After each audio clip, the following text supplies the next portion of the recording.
is the 29th of September 2025, and we now have Tropical Storm Imelda, a 40-knot tropical storm, central pressure 996 millibars. It's the guy on the left here, and then to the east is Hurricane Humberto.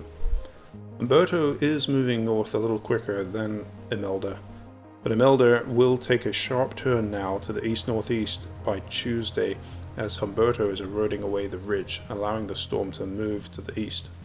That means a potential close passage to Bermuda later this week. Gradual strengthening is expected of Imelda, and it could reach hurricane strength before reaching Bermuda.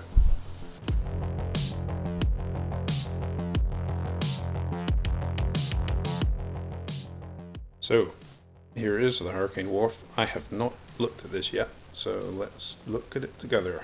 The circulation is over the northern Bahamas. Those greens indicate tropical storm force sustained winds. If we start seeing it into the purples, then it's a hurricane.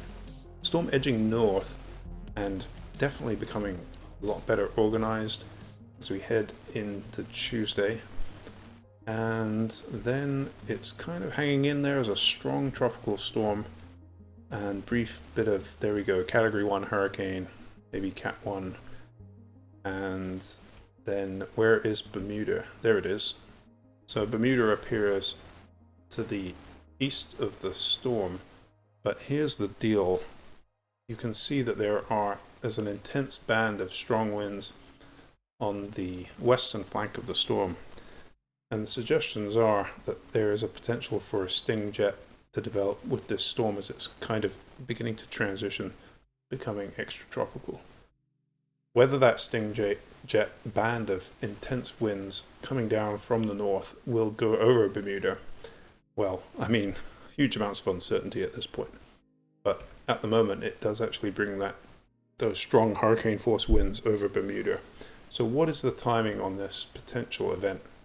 I say, like, seriously uncertain.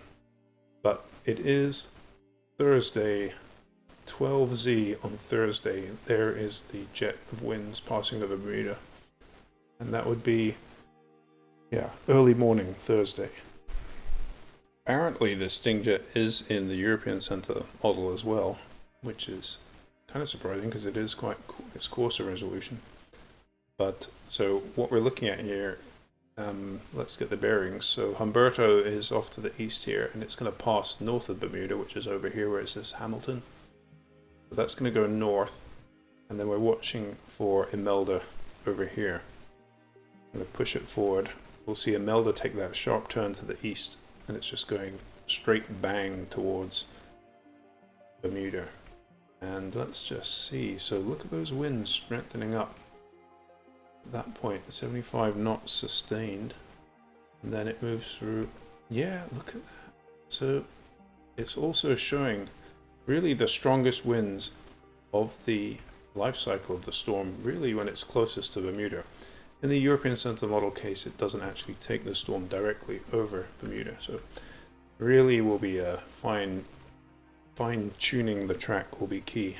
Going back in time a bit to the morning of the 28th of September, here's a view from Copernicus Sentinel-3, Guadeloupe on the right, Puerto Rico on the left, and as we move up, we'll see some of this terrible processing. Ignore the cyan colors, but yeah, up ahead, it got a nice pass over intense, I think at the time, category 4 Hurricane Humberto, as it was spinning safely off to the north of the islands. So yeah, an interesting dance of these two systems.